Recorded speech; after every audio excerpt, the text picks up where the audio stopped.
आज़ादी का बिगुल बजाना कैसे कहेंगे इसे इंग्लिश में? आइए सीखते हैं। चैनल पर अगर आप नए हैं तो एच फॉर हिंदी 1 to 1 जो कि आपकी लर्निंग जर्नी में आपका पार्टनर बनना चाहता है Hindi to English learning journey में, इसको अगर अभी तक आपने सब्सक्राइब नहीं किया है तो अब कर दीजिए। करते हैं शुरुआत। आज़ादी का बिगुल बजाना, इसके लिए आप इंग्लिश में कहेंगे sound the bugle of freedom. अब ये ब्यूगल जो है एक म्यूजिकल इंस्ट्रूमेंट होता है, आप सबने देखा भी होगा। अ, इसका जो इंस्पिरेशन है वो हिंदी से ही आया है और इसी वजह से इंग्लिश में भी इसे ब्यूगल बोलते हैं। ब्यूगल, बूगल नहीं, bugle. So sound the bugle of freedom. Example के लिए पहला स्टेटमेंट कहता है 1857 की क्रांति ने आज़ादी का बिगुल बजा दिया। इंग्लिश में आप कहेंगे the revolution of 1857 sounded the bugle of freedom.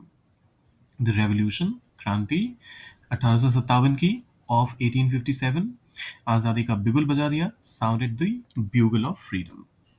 दूसरा एग्जाम्पल कहता है इस आंदोलन ने आज़ादी का बिगुल बजाया। दिस मूवमेंट, ये ध्यान दीजिएगा, क्रांति और आंदोलन में फ़र्क है।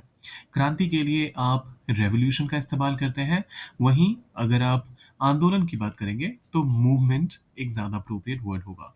This movement sounded the bugle of freedom. This movement, इस आंदोलन ने बजाया, साउंडेड, आज़ादी का बिगुल, bugle of freedom. This movement sounded the bugle of freedom. तीसरा एग्जाम्पल कहता है स्वतंत्रता सेनानियों ने जेल से ही आज़ादी का बिगुल बजाया। The freedom fighters sounded the bugle of freedom even from prison. Even from, jail से ही, तो इसके लिए मैंने इवन का इस्तेमाल किया है यहाँ पर। The freedom fighters sounded the bugle of freedom even from prison. The freedom fighters sounded the bugle of freedom even from prison. ये आखिरी स्टेटमेंट आपके लिए है। यह बिगुल जागृति का प्रतीक है।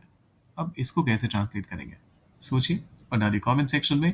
जाने से पहले सब्सक्राइब, लाइक और शेयर करके जाइएगा। मिलते हैं जल्दी।